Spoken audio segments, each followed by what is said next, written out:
فی وقت صلاۃ ظہر. یہاں سے الگ الگ اوقات کے سلسلے میں جو احادیث ہے امام ابو داؤد ان کو ذکر کرنا چاہتے ہیں.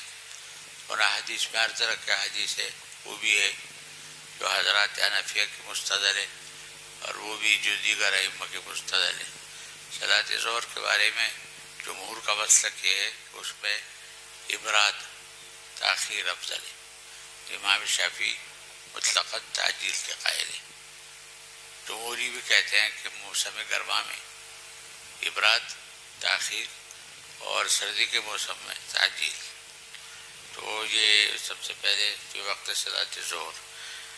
حدثنا احمد بن حنبل ومسدد قال حدثنا عباد بن عباد قال حدثنا محمد بن عمرو بن سعيد بن الحارث الانصاري عن جابر بن عبد الله رضي الله تعالى عنه قال كنت اصلي الظهر مع رسول الله صلی اللہ علیہ وسلم.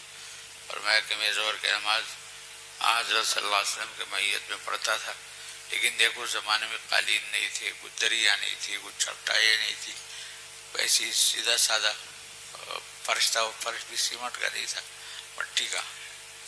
کہتے ہیں کہ بعض اوقات پیشانی ٹکانا سجدے میں مشکل ہوتا تھا، تپش ہوتی تھی، فرش گرم ہوتا تھا. اس لیے بھی یہ کرتا تھا کہ کچھ کنکری یا لے کے مٹھی میں کچھ دیر کے لیے رکھتا تھا تو میری مٹھی میں وہ کنکریاں ٹھنڈی ہو جاتی تھی، یعنی ان کی جو تمازت ہے، ان کی جو گرمائش ہے وہ کم ہو جاتی تھی. پھر اس کو سامنے رکھے اس پر سجدہ کرتا تھا. یعنی یہ صورتحال تھی گرمی کی، یعنی کہ لو بھی چلتی تھی، موسم بھی گرم ہوتا تھا اور ہوائی بھی نہیں ہوتی تھی. دوپہر کا وقت 50 سے زیادہ درجہ حرارت ہوتا تھا. تو میں یہ کرتا تھا. اس کا مطلب یہ کہ یہ عمل کثیر نہیں ہے، لہذا اگر کسی مجبوری کی وجہ سے ایسا کرنا پڑے تو اس کی گنجائش ہے.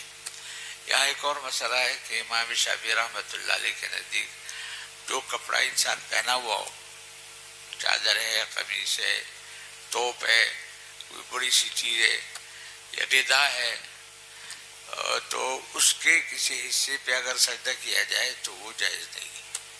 ثوب منفصل پر تو سجدہ ہو سکتا ہے، لیکن جو متصل بالجسم ہے اس پر سجدہ کرنا امام شافعی کے نزدیک جائز نہیں. لیکن جمہور کا مسلک یہ نہیں کہ ثوب منفصل اور متصل میں کوئی فرق نہیں. ایسے حدیث موجود ہے کہ حضرات سامنے کپڑے پر سجدہ کیا، اور اس زمانے میں ظاہر ہے کہ خستہ حالی کا دور تھا، مسکنت کا، لوگوں کے پاس اضافی کپڑے نہیں ہوتے تھے کہ صاحب قمیص بھی ہے اور شلوار بھی ہے اور اس کے ساتھ ساتھ ایک بڑی چادر ہے افغانستان کے لوگوں کی طرح. تو وہ ایسا نہیں ہوتا تھا. تو اس لیے بعض اوقات ایسی گرمی کی شدت میں لوگ اپنا ردا یا اپنی قمیص آگے کرتے تھے، اسی کے اوپر سجدہ کرتے تھے. تو بہرحال یہ مسئلہ یہاں نہیں، لیکن ضمناً آ گیا. یہ فرماتے ہیں کہ عن جابر بن عبد الله رضی اللہ عنہ قال كنت اصلي الظهر مع رسول اللہ صلی اللہ علیہ وسلم کہ میں ظہر کی نماز نبی کریم صلی اللہ علیہ وسلم کے میت میں پڑھتا تھا. فاخذ قبضة من الحصى، اور ایک مٹھی بھر لیتا تھا کنکریوں کی، لتبرد في كفي، تاکہ میرے ہاتھ میں وہ ٹھنڈی ہو جائے. ازعها لجبهتي، اور اپنے پیشانے کے جگہ پہ اس کو رکھ لیتا تھا. اسجد علیہا، اور انہی پر سجدہ کرتا تھا. کیوں؟ لشدت الحر، کہ سادہ اس وقت کے فرش پر، اس وقت کے زمین پر ان کنکریوں کو استعمال کیے بغیر سجدہ کرنا مشکل ہوتا تھا، پیشانی جل جاتی تھی. بھی قال حدثنا، اس سے بھی لگتا ہے کہ یعنی یہ ابراد کا وقت نہیں تھا بلکہ یہ تعجیل کا وقت تھا. تو مطلب ہے کہ ابراد کا انتظار کرنا کوئی فرض واجب تو ہے نہیں، مستحب ہے.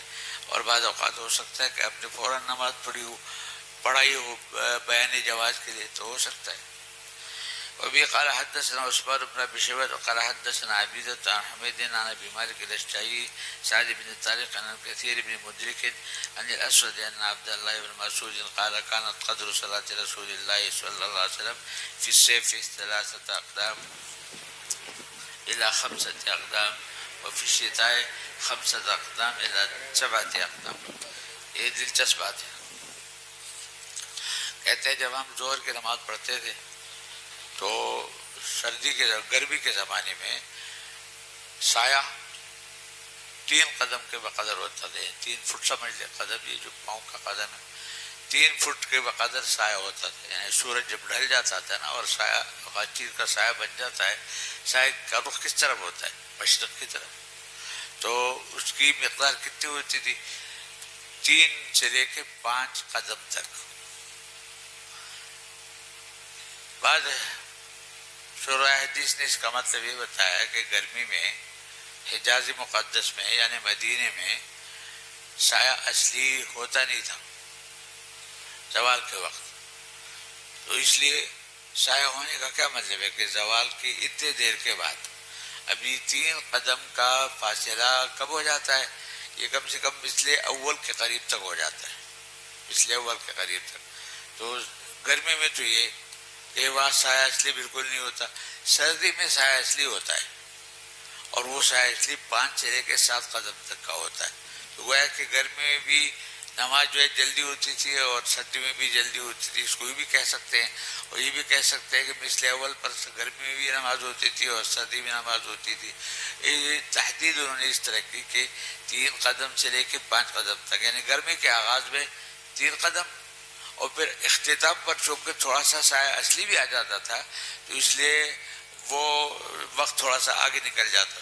اور سردی کے زمانے میں سایہ زیادہ ہوتا تھا تو اس لیے 5 سے لے کے 7 قدم تک جب سایہ ہو جاتا تھا تو اس وقت اثر کے ظہر کی نماز ہوتی تھی. فرماتے ہیں کہ کانا قدر صلاۃ رسول اللہ صلی اللہ علیہ وسلم کہ نبی کریم صلی اللہ علیہ وسلم کی نماز پڑھنے کی جو تحدید تھی، مقدار تھی، یعنی اندازہ تھا فصے پہ ثلاثۃ اقدام کہ گرمی کے موسم میں سایہ 3 قدم کے برابر ہو جاتا تھا الی 5 اقدام وفی الشتاء 5 اقدام الی 7 اقدام. اور سردی کے موسم میں یہ چونکہ آ جاتا ہے سایہ اصلی کے بعد زوال کے وقت سایہ ہو جاتا ہے تو اس لیے وہاں وہ 5 اقدام سے لے کے 7 اقدام تک ہوتا تھا. وبه قال حدثنا ابو الوليد الطيالسي قال حدثنا شعبة قال اخبرني ابو الحسن قال ابو داود ابو الحسن هو مهاجر قال سمعت زيد بن وهب يقول سمعت ابا ذر يقول كنا مع النبي صلى الله عليه وسلم فاراد المؤذن ان يؤذن الظهر. ایک دفعہ ہم آپ کے خدمت میں تھے، ہو سکتا ہے کہ سفر کا معاملہ ہو اور ہو سکتا ہے کہ حضر کا معاملہ ہو. مؤذن نے اذان دینے کا ارادہ کیا، فقال ابرد، تو نبی کریم صلی اللہ علیہ وسلم نے ان کو ہدایت کی کہ ٹھنڈا ہونے دو وقت. ثم اراد ان يؤذن فقال ابرد مرتين او ثلاثا، 3 دفعہ آپ نے ابرد ابرد ابرد فرمایا. اس کا مطلب یہ کہ ظہر کی نماز ابراد میں اور تاخیر سے ہوئی. حتی رأینا فیء الطلول، یہاں تک کہ ہم نے ٹیلوں کا سایہ دیکھ لیا. یہ حدیث جو ہے نا یہ تعجیل ظہر کے خلاف واضح دلیل ہے حضرات حنفیہ کی کہ یعنی ظہر کی نماز مؤخر دیر میں ہوتی کہ اتنی تاخیر کی کہ ہم نے ٹیلوں کا سایہ دیکھ لیا، یعنی ٹیلوں کا سایہ بن گیا. تو ٹیلوں کا سایہ کب بن جاتا ہے؟ جب سورج اچھی طرح ڈل جائے، مثل اول کے بعد مثل ثانی تک تقریباً. اس لیے کہ بڑی چیز جو میں نے اس دن مثال سے بتایا تھا کہ اگر بڑی چیز ہے تو ذرا سا بھی سورج ڈلے گا تو سایہ آ جائے گا. لیکن اگر ایسی تل ہے، تل یعنی ٹیلا ہے تو اس کا سایہ تو جب سورج اچھی طرح ڈلے گا جب اس کا سایہ ادھر کو ہوگا. تو کہتے ہیں کہ جب ٹیلوں کا سایہ نظر آنے لگا اس وقت ہم نے ظہر کی نماز پڑھی. جس کا مطلب ہے کہ ظہر کی نماز ہم نے ابراد کے وقت میں تاخیر سے پڑھی. بخاری میں حتی ساوا فیء الطلول کہ وہ جو سایہ ہوتا تھا ٹیلے کے برابر ہو گیا. یعنی یہ ٹیلا ہے مثلا تو سایہ اتنا ہو گیا کہ جتنی اونچائی اس کی ہے 3-4 انچ تو اتنا سایہ یہاں بن گیا. وہاں ساوا ہے. یہاں تو ہے کہ ہم نے فیء طلول دیکھا اور اس میں کہ برابر ہوا تو برابر ہونے میں تو اور زیادہ اس بات کا یعنی مفہوم نکلتا ہے کہ مثل ثانی کے قریب نماز شروع کی. تو یہ تاخیری ظہر کے بارے میں یہ حدیث زیادہ واضح اور صریح ہے. حتی رأینا فیء الطلول.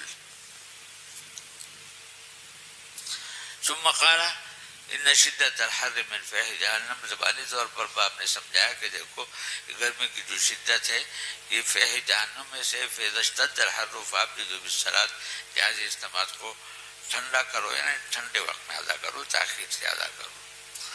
وبه قال حدثنا يزيد بن خالد بن موهب الحمداني وقتيبة بن سعيد الثقفي أن ليس حدثهم عن ابن شهاب عن سعيد بن المسيب وأبي سلمة عن أبي هريرة رضي الله تعالى عنه أن رسول الله صلى الله عليه وسلم قال إذا اشتد الحر فأبردوا عن الصلاة.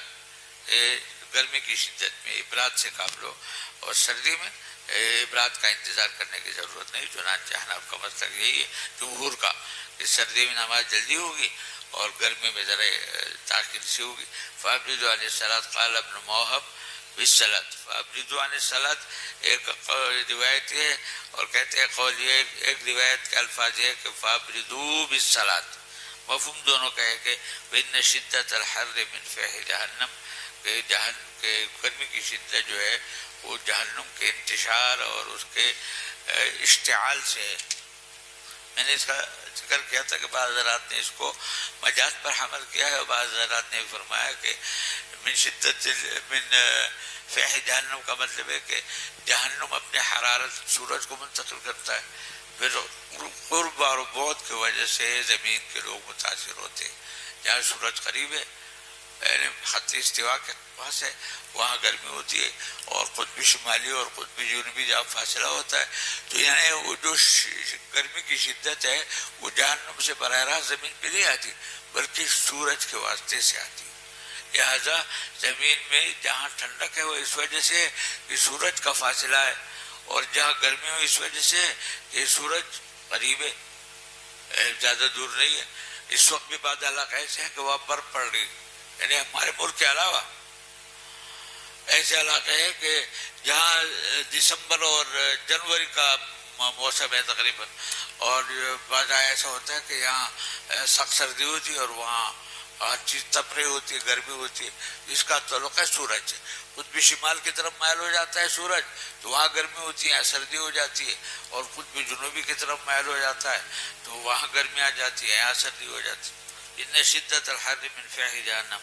حدثنا موسى بن اسماعیل قال حدثنا حماد بن سماك بن حرب عن جابر بن سمرة ان بلالا كان يؤذن الظهر اذا دحضت الشمس. فرمایا کہ حضرت بلال ظہر کے اذان اس وقت دیا کرتے تھے جب سورج زائل ڈھل جاتا تھا، یعنی زوال سے مغرب کی طرف ہو جاتا تھا. اب دیکھو اس کو چاہو تو تعجیل ظہر پر محمول کر سکتے ہیں، جیسی زوال کا وقت ہو جاتا ظہر کی نماز ہو جاتی تھی، اور یہی مطلب ہے کہ زوال سے پہلے ظہر کی نماز نہیں ہوتی تھی، ظہر کی نماز زوال کے بعد ہوتی ہے. اب وہ چاہے فوراً ہو یا تاخیر کے ساتھ ہو، ان الفاظ میں دونوں کی گنجائش ہے. لہذا اس سے کوئی کسی خاص مسلک پر استدلال نہیں کیا جا سکتا. جو بھی نماز ہوتی ہے ظہر کی وہ سورج ڈھلنے یعنی زوال کے بعد ہوتی ہے، چاہے جلدی ہو چاہے تاخیر سے ہو. بابن فی وقت صلاۃ العصر. صلاۃ العصر میں حضرات حنفیہ کے نزدیک تاخیر مطلوب ہے، تاخیر مستحب ہے، لیکن اتنی بھی تاخیر نہیں کہ اسفرار کی نوبت آ جائے. اور دیگر حضرات کہتے ہیں تعجیل، چنانچہ ان کے یہاں عصر کی نماز مثل اول کے بعد شروع ہو جاتی ہے. مثل اول پر ظہر کا وقت ختم ہو جاتا ہے اور اسی وقت سے عصر کا وقت شروع ہو جاتا ہے. یہاں کچھ روایت ایسی ہے جو دونوں طرح کے احتمالات رکھتے ہیں، وہ حضرات بھی اس سے استدلال کرتے ہیں، ہم بھی استدلال کرتے ہیں. حدثنا قتيبة بن سعيد قال حدثنا الليث عن ابن شهاب عن انس بن مالك رضي الله تعالى عنه انه اخبره ان رسول الله صلى الله عليه وسلم كان يصلي العصر والشمس بيضاء مرتفعة حية. عصر کی نماز ایسے وقت میں آپ ادا فرماتے تھے جب سورج پوری طرح روشن ہوتا تھا، بلندی پر ہوتا تھا اور روشن ہوتا تھا. تو دیکھو اگر مغرب سے 1 گھنٹہ پہلے یعنی مثل ثانی کے بعد عصر کی نماز پڑھی جائے تو یہ کیفیت ہوتی ہے، سورج روشن ہوتا ہے، بلندی پر ہوتا ہے اور اس میں کوئی تغیر نہیں آیا ہوتا، تو مثل ثانی پر بھی اس کا اطلاق ہوتا ہے. مرتفعۃ حیہ ویذهب الذاهب، یہ اگلی بات ہے، ویذهب الذاهب الى العوالی والشمس مرتفعہ. مدینے کے اطراف میں ایک علاقہ ہے جس کو عوالی مدینہ کہا جاتا ہے، یعنی مضافاتی علاقہ ہے اس زمانے کے مدینے کا. اب تو عوالی مدینی شہر کا ایک حصہ ہے. پھر اس زمانے میں عوالی کو منفصل سمجھا جاتا تھا، اور مدینے سے اس کا فاصلہ کسی جگہ سے وہ ایک پھیلاؤ میں ہوتا تھا نا، ایک پھیلا ہوا علاقہ ہوتا تھا مضافاتی. تو کسی جگہ سے اس کا فاصلہ مسجد نبوی سے 2 میل کا ہوتا تھا، کسی جگہ 3 میل کا ہوتا تھا، کسی جگہ 4 میل کا ہوتا تھا. کہیں قریب ہے آبادی، کہیں دور ہے، یہ ہوتا تھا. تو کہتے ہیں کہ عصر کی نماز پڑھنے کے بعد ایک آدمی عوالی کی طرف چلا جاتا تھا، تو اس وقت پہنچتے بھی سورج چمک رہا ہوتا تھا. تو اس سے کیا سمجھ میں آتا ہے؟ وہ حضرات اس بات پر استدلال کرتے ہیں کہ عصر کی نماز جلدی ہوتی تھی، لیکن حضرات حنفیہ کہتے ہیں کہ دیکھو عوالی 2 میل 3 میل زیادہ سے زیادہ 4 میل، اور اس زمانے میں لوگوں کو پیدل چلنے کی مہارت تھی. ایک توانا آدمی ہے، لمبا دڑنگا ہے، وہ بڑا فاصلہ مختصر وقت بھی طے کرتا ہے. لہٰذا یہ ضروری نہیں ہے کہ یہ کیفیت جو ہے نا یہ مثل ثانی کے بعد یہ یعنی مثل ثانی سے پہلے ہو، بلکہ یہ صورتحال مثل ثانی کے بعد بھی وجود میں آ سکتی ہے. اب گرمیوں میں ہمارے یہاں نماز ہوتی ہے مثل ثانی کے بعد، اور 1.5 گھنٹہ ہوتا ہے. مغرب میں تقریباً 1.25 گھنٹہ 1.5 گھنٹہ، تو 1.5 گھنٹے 100 گھنٹے میں آدمی کتنی مسافت طے کر سکتا ہے. تو اس لیے یہ ضروری نہیں ہے کہ اس بات پر استدلال کیا جائے کہ عصر کی نماز مثلین سے مثل ثانی سے پہلے ہوتی تھی. مثل ثانی کے بعد بھی اگر نماز ہو اور تو عوالی تک آدمی جا سکتا ہے پیدل، اور عوالی تک پہنچنے کے بعد اس کو یہ نظر آ سکتا ہے کہ سورج اب بھی روشن ہے. یہ کوئی تقدیر یعنی تقدیم کی علامت نہیں، استعجال کی علامت نہیں.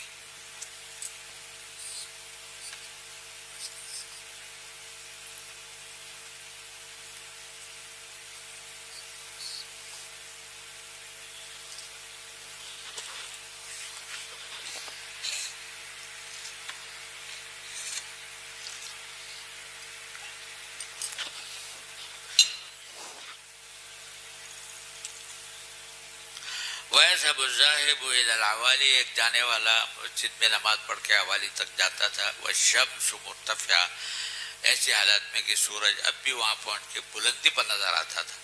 تو یعنی یہ مثل ثانی کے بعد بھی یہ صورت پیش آ سکتی. فی قال حدثنا الحسن بن علی قال حدثنا عبد الرزاق قال اخبرنا معمر عن الزهري قال والعوالی على میلین او ثلاثہ، عوالی کا فاصلہ مسجد نبوی سے 2 میل یا 3 میل، 4 میل کا بھی قول ہے. او احسبه قال او 4. وی قال حدثنا یوسف بن موسیٰ قال حدثنا جریر عن منصور عن خیثمة قال حیات ان تجد حرا. یہ جو کہا جاتا ہے نا والشمس حیہ، تو والشمس حیہ کا کیا مطلب ہے؟ یعنی اس کی تپش اور اس کی گرمی ابھی تک باقی ہے. کہتے ہیں حیاتها ان تجد حرا، سورج کی حیات کا کیا مطلب ہے؟ جو کہا جاتا ہے والشمس حیہ، اس کا مطلب ہے کہ ابھی تک اس میں تپش ہے، گرمائش ہے.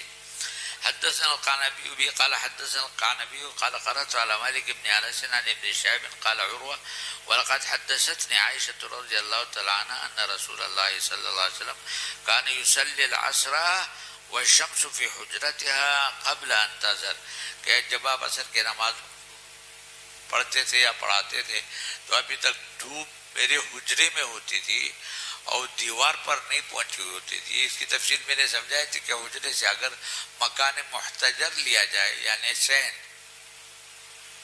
تو ان حضرات نے تو اس کو تعجیل عصر پر محمول کیا ہے کہ دھوپ کمرے میں جب رہ سکتی ہے جبکہ سورج طرف بلندی پر ہو.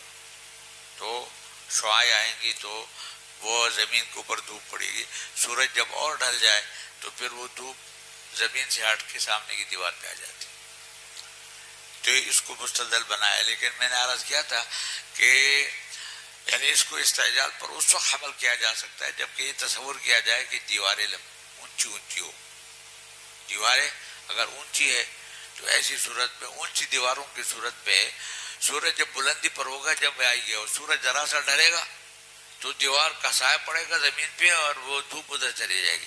لیکن ازواج مطہرات کے جو حجرے تھے اس کا جو صحن تھا اس کی دیواریں اونچی نہیں تھی، تھوڑی سی تھی، تو اس لیے زیادہ تاخیر کے بعد بھی دھوپ صحن میں رہتی تھی.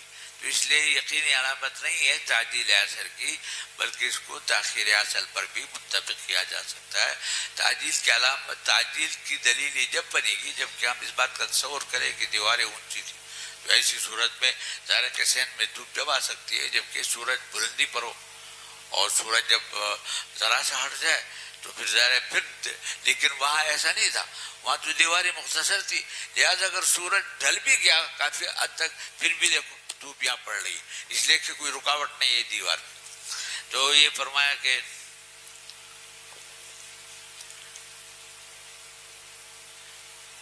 حدثتني عائشة أن رسول الله صلى الله عليه وسلم كان يصلي العصر والشمس في حجرتها. وہ سورج یعنی دھوپ ابھی تک حجرے میں ہوتی تھی، یعنی صحن میں ہوتی تھی، قبل ان تظہر، ابھی دیوار پر چڑھی ہوئی نہیں ہوتی تھی. دیوار پر کب چڑھے گی؟ جبکہ صحن پہ سایہ آئے گا. سایہ کس کا آئے گا؟ دیوار کا. تو دیوار کی وجہ سے چونکہ سورج ڈھل گیا نا تو دیوار کا سایہ فرش پہ آ گیا، اور اب وہ سورج کی شعاع براہ راست دیوار کے اوپر پڑ گئی، اگر مشرقی دیوار پر. تو یہ صورتحال ہو جاتی ہے. قبل انتظر، قبل اس کے کہ وہ دھوپ دیوار پہ آ جائے. زہرا کے معنی دیوار پہ آ جائے، زہرا کے معنی سواری کے ہیں، یعنی بلند ہو جائے. کس پہ بلند ہو جائے؟ دیوار پر. کون سی دیوار پر؟ مشرقی دیوار پر یا مغربی دیوار پر؟ ہاں، مشرقی دیوار. اور مغربی دیوار کا کیا عمل ہوگا؟ اس کا سایہ صحن پہ آ جائے گا. تو جب مغربی دیوار کا تو سایہ صحن پہ آ جائے گا، تو صحن سے دھوپ ہٹ کے سامنے آ جائے گی. اس لیے کہ اب سورج کے براہ راست شعاع اس کے اوپر پڑ رہی، فرش کے اوپر شعاع نہیں سکتی، اس لیے کہ بیچ میں دیوار کا پردہ آ گیا، حجاب آ گیا. وبه قال حدثنا محمد بن عبد الرحمن العنبري قال حدثنا ابراهيم بن ابي الوزير قال حدثنا محمد بن يزيد اليمامي قال حدثنا يزيد بن عبد الرحمن بن علي بن شيبان عن ابي عن جدي علي بن شيبان رضي الله تعالى عنه قال قدمنا على رسول الله صلی اللہ علیہ وسلم المدینہ. ہم آپ کی خدمت میں حاضر ہوئے، باہر کسی علاقے سے آئے ہوں گے، آپ کی خدمت میں مدینہ حاضر ہوئے ہم. فکان یؤخر العصر ما دامت الشمس بیضاء نقیہ. تو آپ اس بات کا اہتمام کرتے تھے، یعنی استمرار ہے کہ عصر کی نماز کو مؤخر کرے، لیکن اتنی تاخیر بھی نہیں کہ اسفرار کا وقت شروع ہو جائے. تاخیر کرتے تھے لیکن اس بات کا پورا اہتمام کرتے تھے کہ سورج اپنی تابانی اور اپنی چمک دمک کے ساتھ قائم ہو. تو ظاہر ہے کہ تغیر تو کب آئے گا؟ جب اسفرار کا وقت قریب ہوا تو وقت مکروہ ہے. مادامت الشمس بیضاء نقیہ، جب تک کہ سورج اچھی طرح روشن ہوتا تھا. بھی قال حدثنا عثمان بن ابي شيبه قال حدثنا يحيى بن زكريا بن ابي زايده ويزيد بن هارون عن هشام بن حسان عن محمد عن عبيدة عن علي رضي الله تعالى عنه أن رسول الله صلى الله عليه وسلم قال يوم الخندق حبسونا عن صلاة الوسطى صلاة العصر ملأ الله بیوتهم وقبورهم نار. اس حدیث سے پہلے بعض نسخوں میں صلاۃ الوسطی کا عنوان ہے، اور یہ حدیث جو ہے وہ اسی کے مطابق ہے، بعض نسخوں میں نہیں ہے. تو بہرحال کہتے ہیں کہ چونکہ عصر کی نماز کا وقت چل رہا ہے نا، تو اس مناسبت سے انہوں نے یہ آیت بھی ذکر کر دی. کہتے ہیں غزوہ خندق کے موقع پہ، غزوہ خندق کا دوسرا نام کیا ہے؟ احزاب، غزوہ احزاب. تو کہتے ہیں عبیدۃ عن علی رضی اللہ تعالیٰ عنہ ان رسول اللہ صلی اللہ علیہ وسلم قال یوم الخندق حبسونا عن صلاۃ الوسطی صلاۃ العصر، کہ ان لوگوں نے مشرکین مکہ نے ہمیں رو کے رکھا صلاۃ وسطی سے. اور صلاۃ وسطی سے کیا مراد ہے؟ صلاۃ عصر. اور پھر آپ نے بدعا فرمائی ملأ اللہ بیوتهم وقبورهم نارا، کہ اللہ اگر یہ زندہ ہے تو ان کے گھروں کو آگ سے بھر دے، اور مر گئے تو ان کے قبروں کو آگ سے بھر دے. تو یہاں صلاۃ عصر کا مضمون چل رہا تھا، تو ضمناً یہ حدیث بھی آ گئی کہ صلاۃ الوسطی کا مصداق ہے صلاۃ العصر. یہاں ایک نماز کا ذکر ہے، یہ بات پہلے بھی آ چکی. ترمذی میں اپنی 4 نمازوں کا ذکر پڑھا ہے کہ 4 نمازوں سے ہمیں روکے رکھا، یعنی ظہر، عصر، مغرب اور عشاء کی نماز بھی اپنے وقت پہ نہیں ہوئی، اس لیے کہ ترتیب سے نمازیں پڑھنی تھی تو عام معمول سے عشاء کی نماز تاخیر سے ہوئی، اگرچہ عشاء کی نماز قضا نہیں ہوئی لیکن تاخیر سے ہوئی۔ تو کہیں 4 نمازوں کا ذکر ہے، کہیں 2 کا ہے، کہیں 1 کا ہے، ان میں تضاد نہیں، اس لیے کہ غزوہ خندق کی جو کارروائی تھی وہ کئی دن جاری رہی اور سخت محنت کا وقت تھا، سب لوگ لگے ہوئے تھے خندق کی کھدائی میں، آسان کام نہیں تھا، کوئی آلہ نہیں تھا، کوئی شاول مشکلی نہیں تھی، اپنے ہاتھ سے پھاوڑے چلانا تھا اور مٹی کو نکالنا تھا۔ تو یہ کئی دن یہ عمل چونکہ رہا، تو ہو سکتا ہے کسی وقت 2 نمازیں وقت پہ نہ ہو سکی ہو، کسی وقت 1 نماز وقت پہ نہ ہو سکی ہو، تو اس لیے مختلف زمانوں کی بات ہے۔ ملأ اللہ بیوتهم وقبورهم نارا حدثنا الربيع قال حدثنا القعنبي عن مالك عن زيد بن اسلم عن القعقاع بن حكيم عن ابي يونس مولى عائشة انه قال امرتني عائشة رضي الله تعالى عنها ان اكتب لها مصحفا۔ سبحان اللہ، یہ ابی یونس کہتے ہیں جو حضرت عائشہ کے آزاد کردہ غلام تھے، مولا عائشہ کا مطلب یہ معتق سے، کہ ان کو لکھنا آتا تھا، اچھے کاتب تھے، تو ام المومنین نے ان کو ہدایت کی کہ میرے لیے ایک مصحف تیار کرو۔ مصحف قرآن کریم، یہ جب لکھا جاتا ہے نا تو اس کو کیا کہتے ہیں؟ مصحف۔ قرآن کریم تو الفاظ و معنی کے مجموعے کا نام ہے، لیکن مصحف جو ہے اس کتاب کا نام ہے جس میں قرآن کریم کے کلمات، صورتیں اور آیت لکھی ہوئی ہے، اس کا نام ہے مصحف۔ تو کہتے ہیں مجھے حضرت عائشہ صدیقہ نے مجھے حکم دیا کہ میں مصحف لکھوں، چنانچہ میں نے لکھنا شروع کیا۔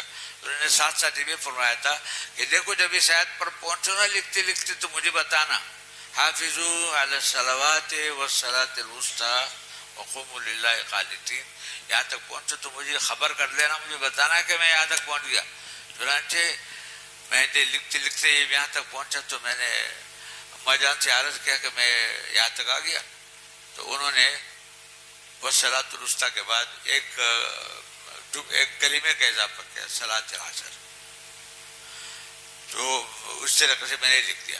اب اس میں 2 احتمالات، ایک احتمال یہ کہ اضافہ بطور تفسیر کے کیا ہو، بطور تفسیر کے، جیسے بین السطور بھی لکھ دیتے ہیں، تو اس طرح سے انہیں متن میں لکھوا دیا لیکن تفسیر کے طور پر، اور یا یہ ہو سکتا ہے کہ ایک قرات اسی طرح کی ہو، ایک قرات، لیکن یہ قرات اگر ہوگی تو قرات متواترہ نہیں، قرات شاذہ ہے، ظاہر ہے کہ قرات شاذہ کا حکم قرات متواترہ کی طرح تو نہیں ہے۔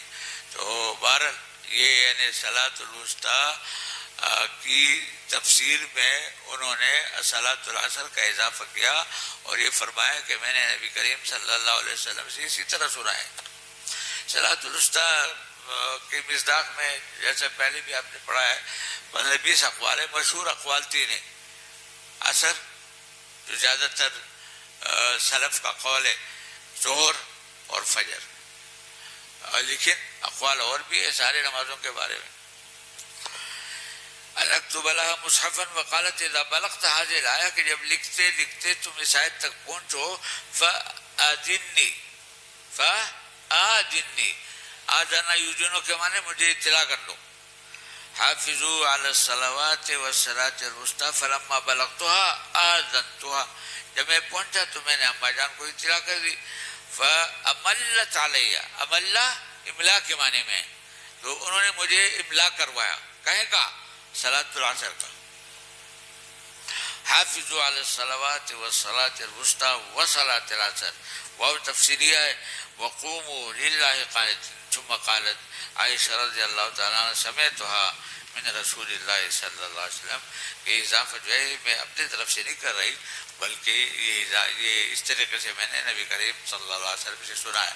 تو سننے کے باوجود بہرحال یعنی علماء نے 2 امکانات ظاہر کیے کہ اضافہ بطور تفسیر کے تھا کہ صلاۃ الوسطی کا مصداق ہے صلاۃ العصر، یا ہو سکتا ہے کہ بطور جزئیت کے ہو، یہ گویا کہ اس آیت کا حصہ ہو، اس آیت کا حصہ ہو، لیکن ظاہر ہے کہ یہ قرات غیر متواترہ ہے تو اس لیے اس کو باقی نہیں رکھا گیا۔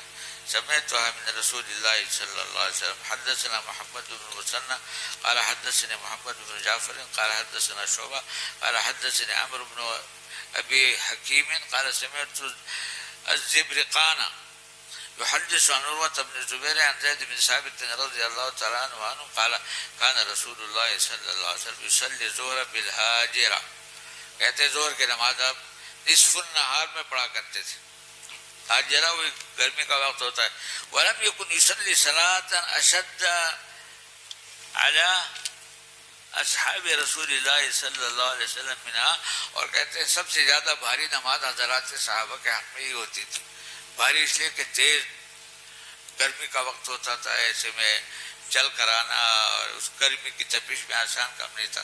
کون 50 ڈگری میں کون گھر سے نکل سکتا ہے, بہت مشکل ہے. صحابہ رسول اللہ صلی اللہ علیہ وسلم فنزلت, تو تاکید کے لیے یا رجائے ثواب کے لیے آیت نازل ہوئی کہ حافظوا علی الصلوات والصلاۃ الوسطی. تو گویا کہ صلاۃ الوسطی کا مصداق کیا ہے؟ ظہر.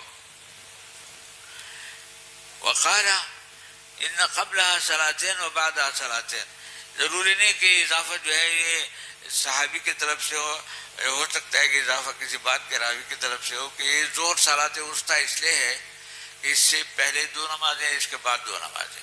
لیکن کل نمازیں کتنی ہیں؟ 5 ہیں نا. ہر نماز کے بارے میں تصور کیا جا سکتا ہے کہ 2 پہلے 2 بعد میں.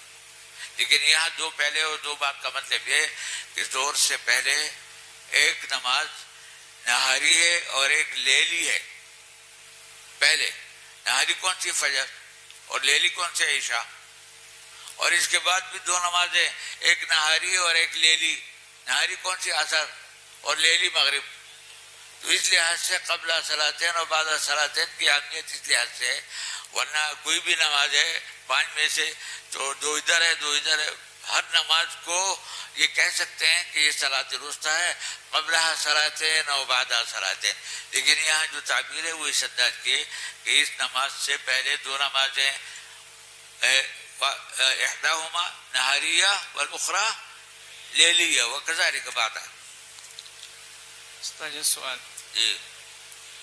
استاذ قد ذكر العلامة المحدث فخر الحسن الكنكوهي رحمه الله في كتابه أنه ذكر جمع من الفقهاء رجوع أبي حنيفة رحمه الله من المثلين إلى المثل الأول, فلا جدوى في هذه التأويلات التي ذكرناها آنفا. لكن المكتوب في المتون من كتب الحنفية المتقنة أن الوقت الأفضل هو بعد المثلين, وهذا المثل الأول هذا قول صاحبين, ولو عمل به لا مانع, إلا أن القول المتفق عليه الذي هو أساس الفتوى المكتوب في المتون الفقهية هو المثلين. مهما رجع لكن ظاهر الروايات من كتب ظاهر الروايات قول الإمام هو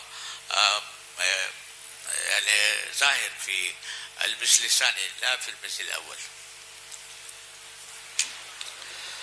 أبي قال حدثنا الحسن بن الربيع قال حدثنا ابن المبارك عن معمر عن ابن طاووس عن أبيه عن ابن عباس رضي الله تعالى عنهما عن أبي هريرة رضي الله عنه قال قال رسول الله صلى الله عليه وسلم من أدرك من العصر ركعة قبل أن تغرب الشمس فقد أدرك ومن أدرك من الفجر ركعة قبل أن تطلع الشمس فقد أدرك. یہ وہی باتیں جو کل پرسوں آپ نے پڑھی ہے کہ اثناء صلاۃ فجر میں اگر طلوع شمس ہو جائے یا اثناء صلاۃ عصر میں غروب شمس ہو جائے تو دیگر ائمہ کے نزدیک نماز طلوع یا غروب. طلوع کون سی نماز میں؟ فجر میں طلوع شمس. اور غروب کون سی نماز میں؟ صلاۃ عصر میں. اثناء صلاۃ میں اگر طلوع و غروب ہو جائے, ظاہر ہے کہ عین طلوع عین غروب کے وقت نماز پڑھنا منع ہے. نہی عن الصلاۃ فی الاوقات المکروہ کے صریح حدیث ہے. تو اس وقت منعن ہو کے ساتھ اگر پڑھنا موافق ہو جائے, یعنی اثناء صلاۃ فجر میں طلوع ہو جائے یا اثناء صلاۃ عصر میں غروب ہو جائے, تو ان کا حضرات کے نزدیک کوئی فرق نہیں پڑتا, نماز ہو جاتی. احناف فرق کرتے ہیں. اثناء صلاۃ عصر میں اگر غروب ہو جائے تو نماز ہو جائے گی، لیکن اثناء صلاۃ فجر میں اگر طلوع شمس ہو جائے، ایک رکعت طلوع سے پہلے ایک رکعت طلوع کے بعد، تو نماز فاسد ہوگی، واجب الاعادہ ہوگی۔ یہ مسئلہ پڑھا ہے نا آپ نے، اور میں نے عرض کیا تھا کہ اس سلسلے میں تفصیلات بہت ہے، لیکن حضرات حنفیہ کا ایک نقطہ نظر ہے اس میں، اور وہ یہ کہ نہ ہی ایک حدیث یہ ہے جس کا تقاضا یہ ہے کہ طلوع اور غروب یہ مفسد نہیں ہے، طلوع شمس مفسد نہیں ہے صلاۃ فجر کے لیے، اور غروب شمس مفسد نہیں ہے صلاۃ عصر کے لیے، اس حدیث کا تقاضا تو یہ ہے۔ لیکن دوسری طرف جو حدیث نہی عن الصلاۃ فی الاوقات الثلاثہ، طلوع استوا غروب پر صریح ہے اور دلالت کرتی ہے اور محرم ہے، اور وہ صحیح حدیث ہے، وہ معارض ہے اس حدیث کا۔ اس سے تو معلوم ہوتا ہے کہ طلوع و غروب مضر نہیں ہے، اور اس سے معلوم ہوتا ہے کہ عین طلوع اور عین غروب کے وقت نماز پڑھنا ناجائز ہے، احادیث صریحہ ہے، تو تعارض ہو گیا۔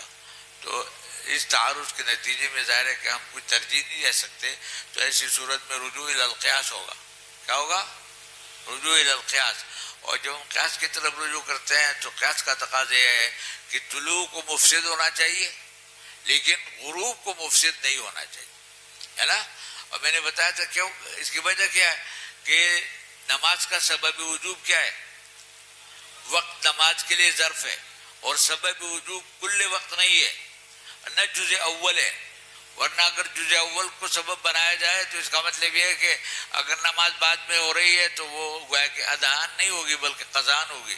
جز متصل بالادا سبب وجوب ہے، اور جیسا سبب ہوتا ہے اسی نسبت سے مسبب کی اس پر تفریع ہوتی ہے۔ سبب اگر کامل ہے تو ادا بھی کامل ہونی چاہیے، اور سبب اگر ناقص ہے تو ادا بھی ناقص ہونی چاہیے۔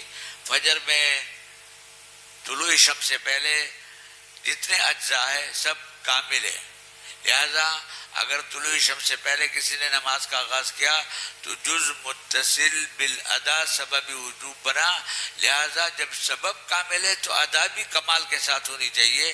اور اثناء صلاۃ میں طلوع، ظاہر ہے کہ وہ طلوع جب ہو گیا تو وہ ناقص، ادا ناقص ہو گئی، تو ادائے ناقص کی تفریع سبب کامل پر نہیں ہو سکتی، اس لیے یہاں نماز فاسد ہوگی۔ لیکن اصل میں جو جزء متصل بالادا ہوگا تو ظاہر ہے کہ وہ اسفرار کے بعد یہ صورتحال جو ہوگی، کوئی 1 گھنٹے کی نماز تو پڑھے گا نہیں، 5-10 منٹ کی نماز پڑھے گا، اور اثناء صلاۃ میں غروب کا کیا مطلب ہے کہ اس نے اسفرار میں نماز شروع کی، تو جو جز متصل بالادا وہ ناقص ہے، تو سبب ناقص پر ادائے ناقص کی تفریع ہو سکتی ہے۔ اثناء صلاۃ میں اگر غروب ہو جاتا ہے اس کا مطلب ادا ناقص ہے لیکن سبب بھی ناقص تھا، تو سبب ناقص پر ادائے ناقص کی تفریع ہو سکتی ہے۔ فجر میں کوئی سبب ناقص نہیں ہے، سارے اجزاء قوی ہے، اس لیے کہ وہاں کوئی اسفرار کا وہ ہے نہیں تصور، تو اس لیے وہاں ادا ناقص ہے تو نماز فاسد ہے۔ یہاں ادا حسب السبب ہے، تو اس لیے یہاں نماز ہو جائے گی۔ بہرحال یہ احناف کے مسلک کی یہ توجیہ کی جاتی ہے، اگرچہ اس پر کلام ہے، اور اسی لیے بعض محققین کا مسلک یہ ہے کہ اس سلسلے میں عصر اور فجر میں زیادہ فرق نہیں ہے، اگر عصر کی نماز ہو سکتی ہے تو فجر کی نماز بھی ہو سکتی ہے۔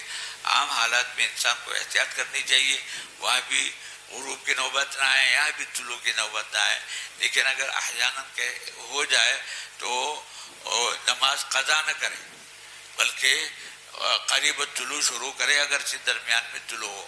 بعض حضرات نے فرمایا کہ قریب طلوع شروع کرے اور انتظار کرے، یعنی نماز میں مزید انتظار کرے، نماز کے دوران، اور دوسری رکعت اس وقت ادا کرے جب پوری طرح طلوع روشن ہو جائے، طلوع پوری طرح واضح ہو جائے۔ یہ کا ہے استاد جی ایک سوال ہے جی استاد جی، یہ طلوع شمس کے بعد اور غروب شمس کے بعد، طلوع شمس کے بعد وقت نماز کے لیے شرط ہے، طلوع شمس کے بعد فجر کی 1 رکعت جو ہے اپنے وقت سے ہٹ کر ادا ہو رہا ہے، اور اسی طرح غروب شمس کے بعد عصر کی 3 رکعت جو ہے اپنے وقت میں ادا نہیں ہو رہے، تو اذا فات الشرط فات المشروط کے قاعدے سے پھر نماز کس درست ہو جاتی ہے؟ کیا مطلب ہے فات الشرط فات المشروط؟ یعنی وقت نماز کے لیے شرط ہے جب وقت نکل گیا تو وہ پھر نماز کیسے ادا ہو رہی ہے دوسری وقت میں؟ طلوع شمس کے بعد فجر کا اپنا وقت نہ رہا، فجر کے ایک رکعت ادا ہو رہا ہے دوسرے وقت میں جو کہ کسی بھی نماز کے لیے وقت مشروع نہیں ہے. اسی طرح عصر کا 3 رکعت. دیکھو میں سمجھ گیا آپ کی بات. وقت تو فوت نہیں ہوا، یعنی وقت تو ہر حال میں موجود ہے. ادا کے لیے ادا اور قضا کے لیے قضا. یہاں بات یہ ہے کہ بقیہ نماز جو ادا کر رہا ہے وہ بطور قضا کے ہے یا بطور ادا کے ہے. وقت تو اس وقت بھی تھا جب وہ نماز شروع کر رہا تھا، اور اس وقت بھی وقت ہے جب وہ نماز کی تکمیل کر رہا ہے. یہ زیادہ سے زیادہ فرق کیا جا سکتا ہے کہ جس وقت شروع کر رہا تھا اس وقت ادا نماز تھی، اور جس وقت ختم کر رہا ہے اس کو قضا کہا جائے. یہ تو فرق کیا جا سکتا ہے. لیکن چونکہ ادا وقت کامل بھی شروع ہوئی ہے فجر میں، اور عصر کی نماز میں ادا وقت ناقص بھی شروع ہوئی، تو وقت آغاز کا اعتبار ہوگا. اس کو قضائے فائتہ نہیں سمجھا جائے گا بلکہ وقتیہ سمجھا جائے گا، کیونکہ اس نے نماز شروع کی ہے وقت میں اداءً. تو اس آغاز کا اعتبار ہوگا، انجام کا اعتبار نہیں ہوگا. کہ اداءً جب اس نے شروع کیے تو اگرچہ تکمیل بعد الخروج عن الوقت ہو رہی ہے، لیکن اعتبار جو ہوگا وہ ادا کا ہوگا، قضا کا نہیں ہوگا. ابتدا کا ہوگا، انتہا کا نہیں ہوگا. أستاذ السؤال. یہ أستاذي قد قرأنا في نور الأنوار في بحث القياس أنه لا بد في القياس أن يكون المقيس عليه منصوصا. ها هنا قد القياس على جزء الأداء ووقت هذا، فلا نص في هذا أستاذ. يعني إذا اعتبرنا أن الخطاب الشرعي أقيم الصلاة هذا يبتني بعد بعد تحقق السبب، وتحقق السبب هذا من أمور الدين المفروغ عنها. يقال صيام رمضان، فرمضان هذا سبب صيام. ويقال صلاة الظهر، فصلاة الظهر هذا سبب. هذا شيء يعني متخذ من النصوص. ليس هناك نص ينص على هذا أن هذا السبب للوجوب وهذا سبب للأداء، لكن النصوص بأجمعها تدل على أن الفريضة لها سببان. سبب واحد سبب الوجوب. إذا لم يكن عند الرجل مال فكيف يؤدي الزكاة؟ لأن السبب لم ينعقد. وإذا لم يأتي عليه شهر رمضان فكيف يؤدي الصيام؟ وإذا لم يكن المرء يسافر ويذهب إلى بيت الله الحرام فكيف يعني يجب عليه الحج؟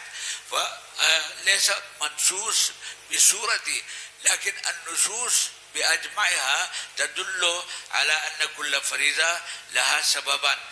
سبب واحد سبب الوجوب، وسبب آخر أداء.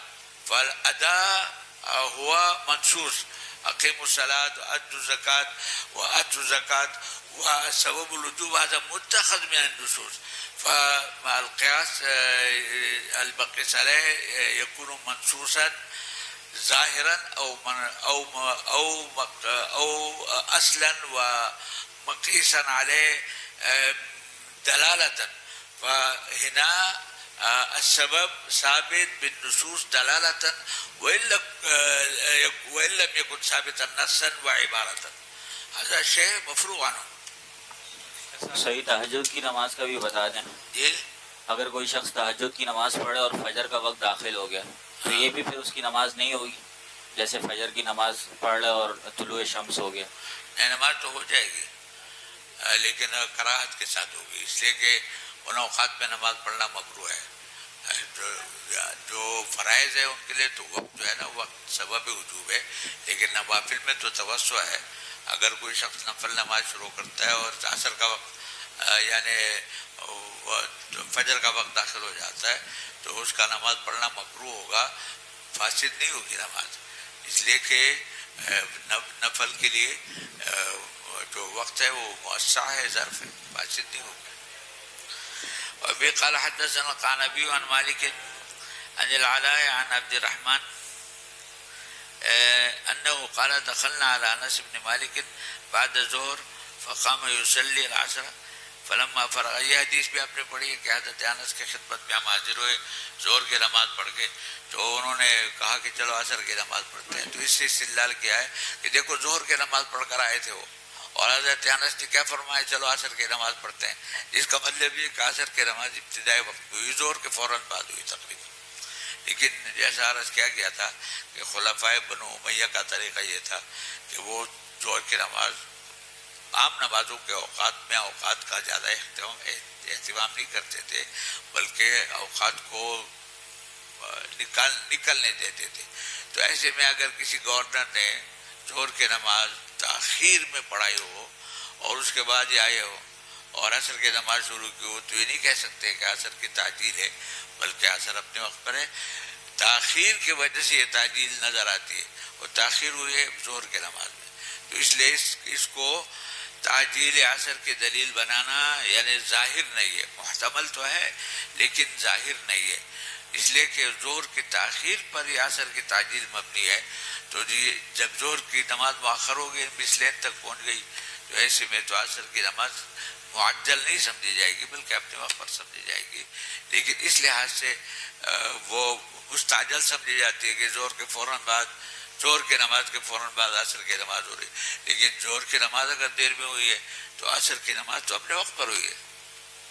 کہتے ہیں کہ دخلنا علی انس بن مالک، اعلیٰ ابن عبد الرحمن فرماتے ہیں کہ ہم حضرت انس کی خدمت میں حاضر ہوئے بعد ظہر فقام یصلی العصر، تو انہوں نے عصر کی نماز شروع کی. فلما فرغ من صلاتی ذکرنا تعجیل الصلاۃ، جب نماز سے فارغ ہو گئے تو ہم نے ذکر کیا کہ ایسا لگتا ہے کہ ہم نے نماز جلدی پڑھ لی عصر کی.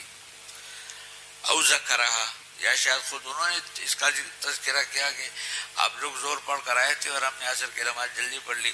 فقال سمعت رسول اللہ صلی اللہ علیہ وسلم یقول، تو انہوں نے اپنے اس عمل کی دلیل میں ایک حدیث پیش کی کہ نماز میں تاخیر نہیں کرنی چاہیے، خاص طور پر عصر کی نماز میں اتنی تاخیر کہ اس فرار میں داخل ہو جائے.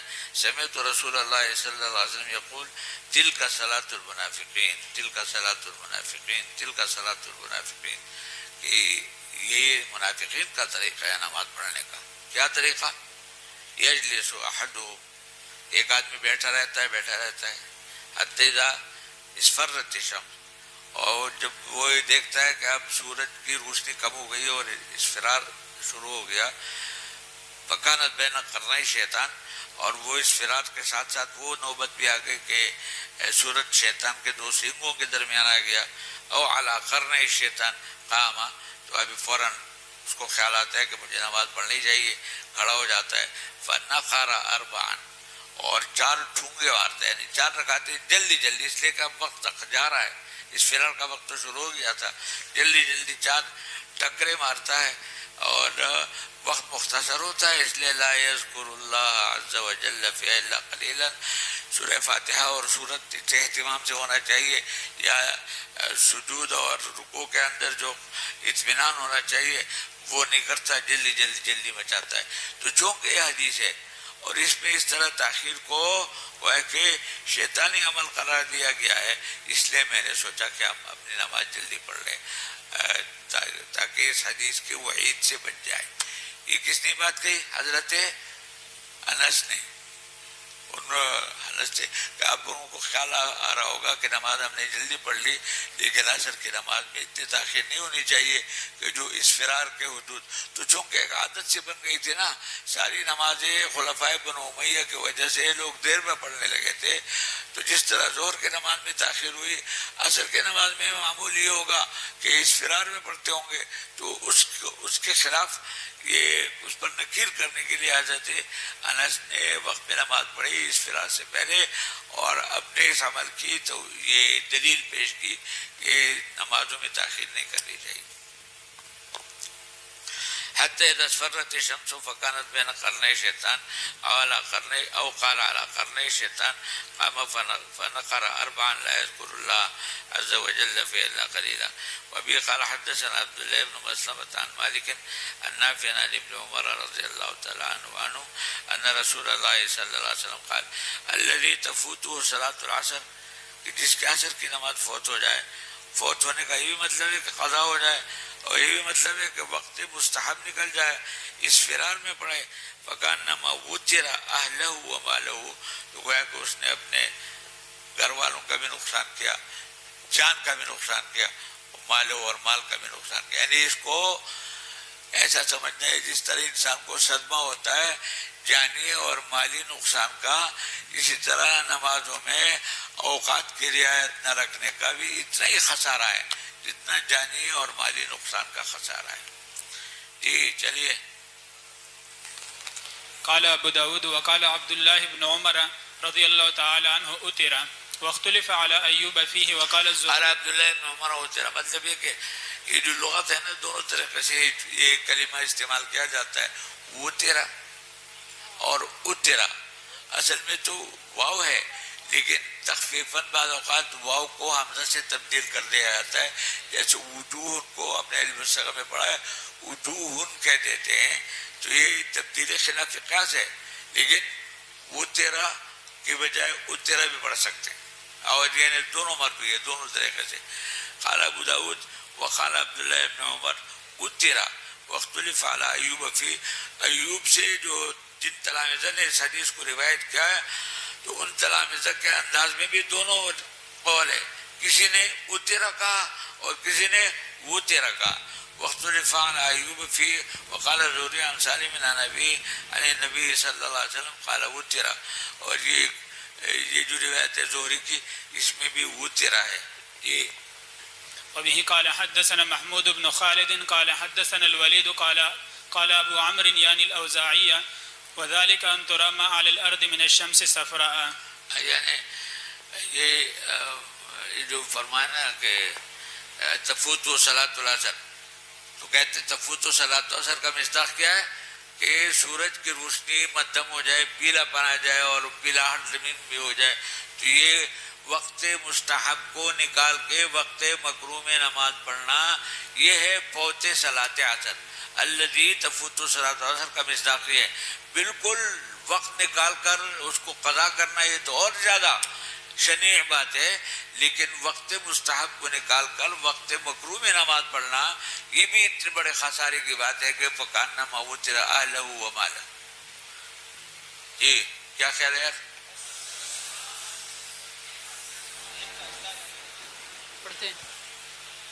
بولو نا یار. عن انس بن مالك رضي الله تعالى عنه وعنهم قال كنا نصلي المغرب مع النبي صلى الله عليه وسلم ثم نرمي فيرى احدنا موضع نبله. مغرب کے بارے میں سب کا تمام ائمہ کا اس بات پر اتفاق ہے کہ مغرب کی نماز میں تعجیل مستحب ہے. چنانچہ یہ حدیث ہے، یہ اس پر سب کا اتفاق ہے اس کے مفہوم پر. کہتے ہیں ہم مغرب کی نماز پڑھ کر جب مسجد سے نکلتے تھے تو ہم جو تیر اندازی کی مشق کرتے تھے نا، تیر اندازی کی نشانہ بازی کرتے تھے، تو وہ جہاں ہمارا نشان ہوتا تھا وہ مغرب کی نماز کے بعد بھی نظر آتا تھا. تو یہ کہیں کی علامت ہے کہ ابھی اندھیرا ہم نہیں ہونے دیتے تھے. غروب کے فوراً بعد ہم نماز پڑھتے تھے تو فی الجملہ روشنی رہتی تھی، اتنی روشنی رہتی تھی کہ ہمیں اپنی تیر اندازی کا نشانہ نظر آتا تھا. یہ وبه قال فرماتے ہیں کہ وذالک ان ترام. اچھا، كنا نصلي المغرب مع النبی صلی اللہ علیہ وسلم ثم نرى ثم نرمی، پھر ہم تیر اندازی کرتے تھے. فیرا احدنا موضع نبلی، اور جہاں نشان ہوتا تھا، نشانہ تیر لگنے کا نشانہ، وہ جگہ ہمیں مغرب کے بعد بھی نظر آتی تھی. تو اس کا مطلب ہے کہ اندھیرا نہیں ہونے دیتے تھے، جلدی نماز ہوتی تھی. جی. وبه قال حدثنا عمرو بن علي عن صفوان بن عيسى عن يزيد بن ابي عبيد عن سلمة بن الاكوع رضي الله تعالى عنه وعنهم قال كان النبي صلى الله عليه وسلم يصلي المغرب ساعة تغرب الشمس اذا غاب حاجبها. مطلب ہے کہ مغرب کی نماز ہم کب پڑھتے تھے؟ جب غروب کا یقین ہو جاتا تھا. اور غروب کا یقین کیسے کہ سورج ظاہر ہے کہ ایک دم تو نہیں جاتا نا، ڈوبتے ڈوبتے ڈوبتا ہے، آخر میں ایک پتلی سی کناری رہ جاتی ہے. کہتے جب وہ کناری بھی نیچے چلی جاتی تھی اور افق پہ سورج ڈوب جاتا تھا تو اس وقت ہم نماز شروع کرتے تھے. اب کوئی معنی نہیں تھی. اذا تغرب الشمس اذا غاب حاج، یعنی غروب کس کو کہیں گے؟ اس کو غروب نہیں کہیں گے کہ آدھا سورج ڈوب گیا یا 2/3 سورج ڈوب گیا. غروب اس کو کہیں گے جب کہ آخری کنارہ بھی ڈوب جائے.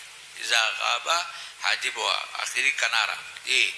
وبه قال حدثنا عبيد الله بن عمر قال حدثنا يزيد بن زريع قال حدثنا محمد بن إسحاق قال حدثني يزيد بن أبي حبيب عن مرثد بن عبد الله قال لما قدم علينا أبو أيوب غازيا وعقبة بن عامر رضي الله تعالى عنهما لما قدم علينا ابو ایوب غازی، حضرت ابو ایوب انصاری، اگرچہ ان کی شہادت کا واقعہ قسطنطنیہ میں ہے اور وہیں پہ ان کی شہادت ہوئی، وہی ان کا مزار ہے، لیکن مصر میں بھی وہ جہاد کے لیے گئے تھے.